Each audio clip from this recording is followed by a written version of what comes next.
Ready. High வாங்க, சூப்பராக ஜவ்வரிசி வத்தல் செய்யலாம்.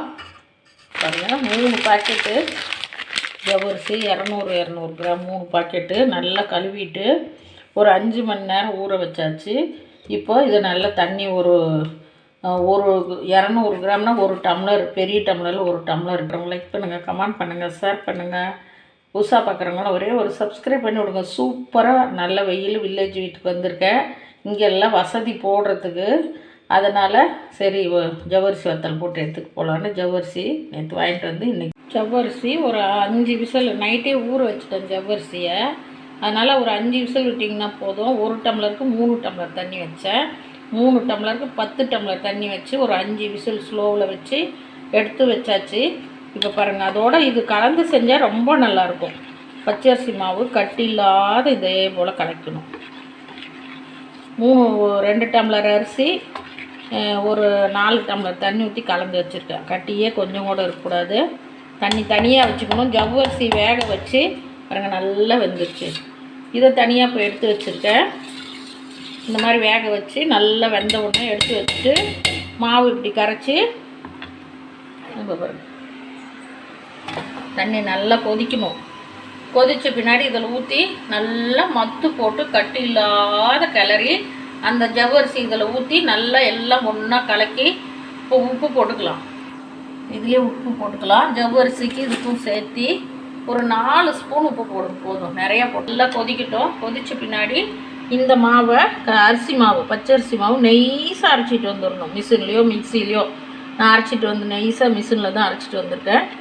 இப்போது நல்லா தண்ணி கொதிச்ச பின்னாடி அந்த தண்ணியில் ஊற்றி மத்து திருப்பி போட்டு நல்லா கிளறணும். கரண்டியில் கிளறினீங்கன்னா கட்டி விழுந்துடும். மத்து திருப்பி நம்ம பருப்பெல்லாம் கிடையிறோம் இல்லைங்களா, அந்த மத்து. அப்படி இல்லைன்னா கரண்டியை கூட திருப்பி நல்லா கிளறுங்க. நல்லா தண்ணி கொதிக்கட்டும். கொதிச்ச பின்னாடி ஊற்றி கிளறலாம். நல்லா தண்ணி தளன்னு கொதிக்கணும். உப்பு போட்டால் அந்த பாருங்கள் மத்து நான் காம்பு கழட்டிட்டு மத்து அடிபாரத்தை கழட்டிட்டேன். கிளறக்குள்ள டிஸ்டர்பாக இருக்கணும். இது மாதிரி குச்சி இருந்தால் கூட வச்சுக்கோங்க. நல்லா இப்போ தண்ணி கொதிக்கணும். 1 டம்ளர் மாவுக்கு 5 டம்ளர் தண்ணி வச்சுருக்கேன். இது வந்து 2 டம்ளர் மாவு.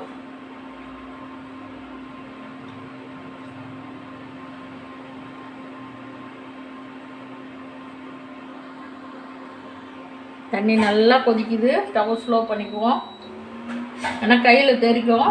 அதனால்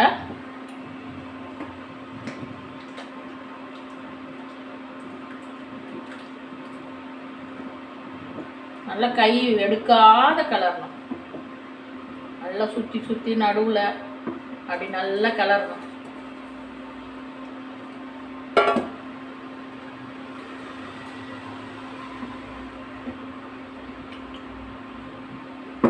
கொஞ்சம் இந்த குண்டான அலசி விட்டுல லைட்டாக.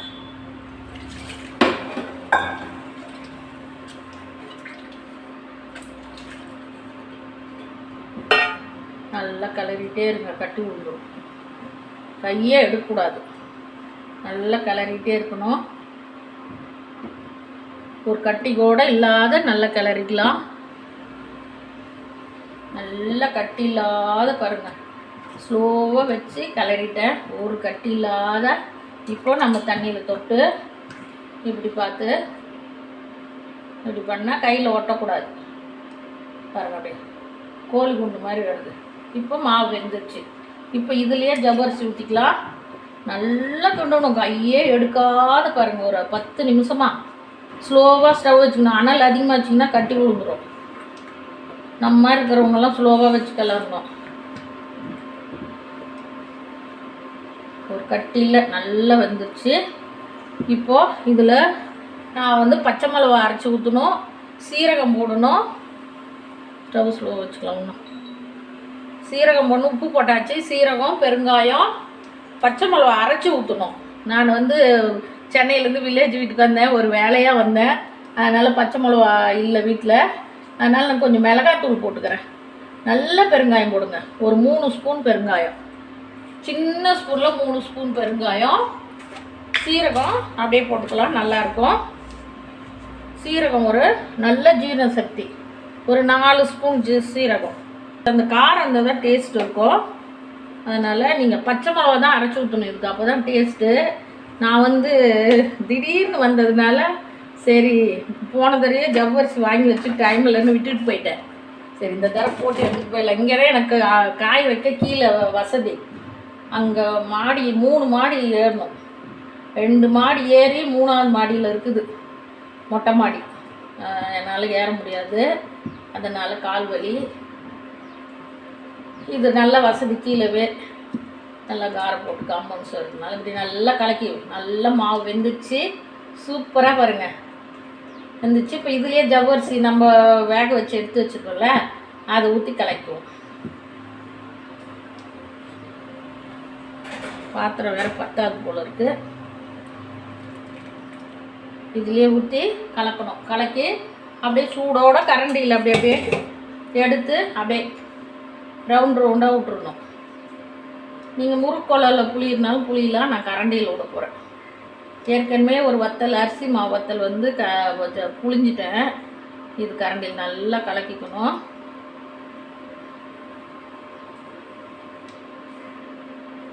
கீழே சிந்தாத இது ஃபுல்லாக கலக்கி வேறு பாத்திரம் கூட எடுத்து வச்சுக்கலாம். நல்லா கலக்கிட்டு பாருங்க. அப்படியே சுட சுட கொண்டு போய் இப்போ நான் ஸ்பூனில் புளி விட போகிறேன்.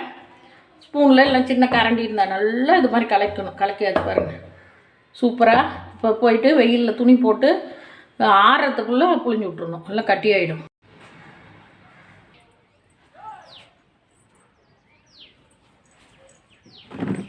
நம்மளாலாம் குனிஞ்சு எல்லாம் புளிய முடியாது. கட்டில் போட்டு பாருங்கள், இந்த மத்து போட்டுட்டேன். இந்த மத்தில் அப்படியே கலக்கி கலக்கி கலக்கி தான் போடணும், இல்லைன்னா மேலே ஆடையாக நின்றுரும், வத்தல் போட முடியாது. ஆச்சு இது வந்து நீங்கள் 6 மணிக்கே காய்ச்சி வெயில் வரத்துக்குள்ளே போட்டுடணும். நான் திடீர் இந்த மாதிரி கரண்டியில் போட்டிங்கன்னா இப்படி தண்ணி தொட்டு தொட்டு இதை நல்லா கலக்கி கலக்கி தான் நீங்கள் வத்தல் போடணும். போட்டாச்சு எல்லாம். இன்னும் கொஞ்சோண்டு இருக்குது, இது கொஞ்சம் போட்டுட்டு மீதி ஆச்சுன்னா கொஞ்சம் இன்னும் ஒரு துணியில் போட்டுக்கலாம். நீங்களும் இதே மாதிரி வத்தல் போடுங்க. இப்போ ஏன்னா வத்தல் சீசன்.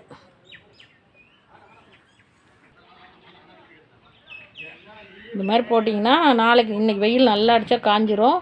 அப்படியே மடித்து எடுத்து உள்ளே வச்சுட்டு, இல்லை நீங்கள் ஃபேன் காற்றுல வச்சா கூட ஆறும். நல்லா காஞ்சால் மடித்து எடுத்து வச்சிடணும். சுமாராக இருந்தால் உள்ள ஆளில், இல்லைன்னா நான் இப்படியே கூட விட்டால் பனியில் நனைஞ்சிரும். காலையில் எழுந்திரிச்சி லேசாக தண்ணி தெளித்து அப்படி எடுத்தோம்னா அப்படியே வந்துடும். நல்லா காயணும். ஆனால் இன்றைக்கி காயலைன்னா நாளைக்கு காய வச்சு 4ஆம் அன்னைக்கு தான் தண்ணி தெளித்து எடுக்கணும். தண்ணி தெளித்து அது 1 நாளோ 2 நாளோ காய வச்சா வத்தல் ரெடி. அரிசி மாவு ஜவ்வரிசி வத்தல் ரெடி. வாங்க. காலையில் வடகை போட்டோம். ஜவ்வரிசி கொஞ்சம் அரிசி மாவு போட்டு நல்லா காஞ்சிச்சு. இப்போ இதை எப்படி எடுக்கிறதுனா, இதை கொண்டு போய் கட்டலில் போட்டோ இல்லை பக்கெட்டில் அதை வச்சு தண்ணி தெளித்து எடுக்கலாம். வாங்க எப்படி எடுக்கிறதுன்னு பார்க்கலாம். நேற்று காய வச்சிட்டோம். இப்போ இதை திருப்பிக்கணும். திருப்பி மேலே இப்படி தண்ணி தெளிக்கணும்.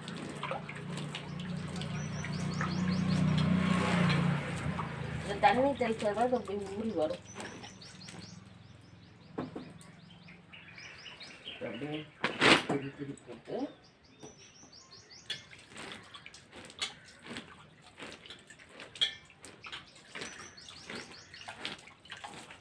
இதெல்லாம் அப்படியே நல்லா நலையிற மாதிரி தண்ணி தெளிச்சிடணும். அவ்வளோதான்.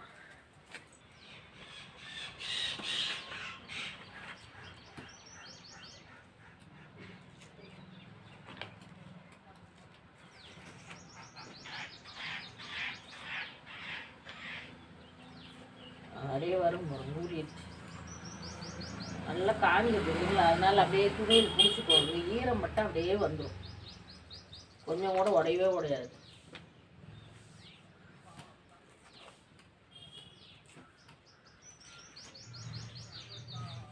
இல்லைங்களா, இப்படி எடுத்து போட்டு இன்னைக்கு 1 நாள் காஞ்சா போதும். நல்லா வெயில் வருது, மதியம் வரைக்கும் காஞ்சா போதும்.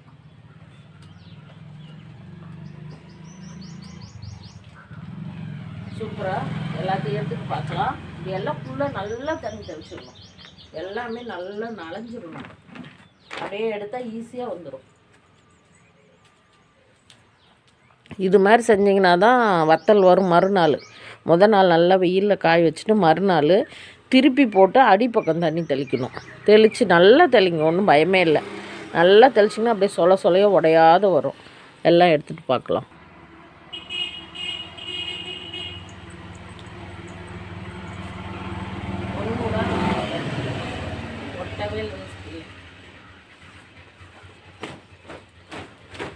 நல்லா தண்ணி ஊற்றணும். ஊற்றி வதண்டிங்கன்னா கூட வந்துடும்.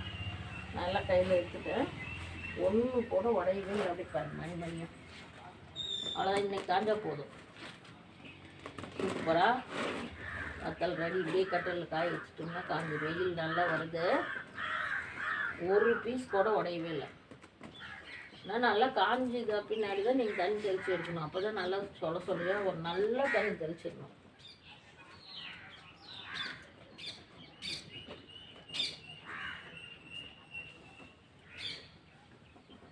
ஒரு 1/2 கிலோ ஜவ்வரிசியில் எவ்வளோ வந்துச்சு பாருங்க. நல்லா இருக்கும் ஜவ்வரிசி. டேஸ்ட்டு சூப்பராக இருக்கும். நல்லா பொரியும். இதே மாதிரி செஞ்சு ஈஸி மெத்தேடு. இப்போல்லாம் வெயில் காலம். இந்த 2 மாதத்தில் போட்டுக்கிட்டாதான். இப்போ அடுத்த மாதம் மே மாதம் இந்த வெயிலுக்கு போட்டுக்கிட்டாதான். போட்டு வச்சுட்டா வருஷத்துக்கு நாங்கள் அப்படி தான் போட்டு வச்சுக்குவோம். ஒரு வத்தல் போட்டேன் வெறும் அரிசி மாவில். இப்போ ஜவ்வரிசி. 2 பிள்ளைங்க ஸ்கூல் விட்டு வரக்குள்ள நமக்கே ஒரு காய்கறி செய்ய முடியல, டைம் இல்லை. ஏதாவது ஒன்று செஞ்சுட்டு இது தொட்டுக்கு வறுத்து வச்சு சாப்பிட்லாம். ஒரு பொரியல் மாதிரி இது. கைடி சாயந்தரம் கூட ஸ்நாக்ஸாக சாப்பிட்லாம். எங்கள் குட்டீஸுங்களுக்கெல்லாம் ஸ்கூல் விட்டு வந்தோடனே பொரிச்சு கொடுத்தா ரொம்ப இஷ்டம். எங்கள் குட்டீஸுங்களுக்காகவே இது செய்யறது. எல்லாமே எங்கள் பையன் மருமக எல்லாமே நல்லா சாப்பிடுவாங்க. அவ்வளோதான். மத்தியானம் வரைக்கும் காஞ்சி தான் எடுத்துடலாம். சூப்பராக இதே மாதிரி இடத்துல செய்யுங்க. காயட்டும், எடுத்து பொரிச்சு பார்க்கலாம். அவ்வளோதான். நல்லா காயட்டும். வெயில் நல்லா வந்துருச்சு. 8 மணி ஆகுது.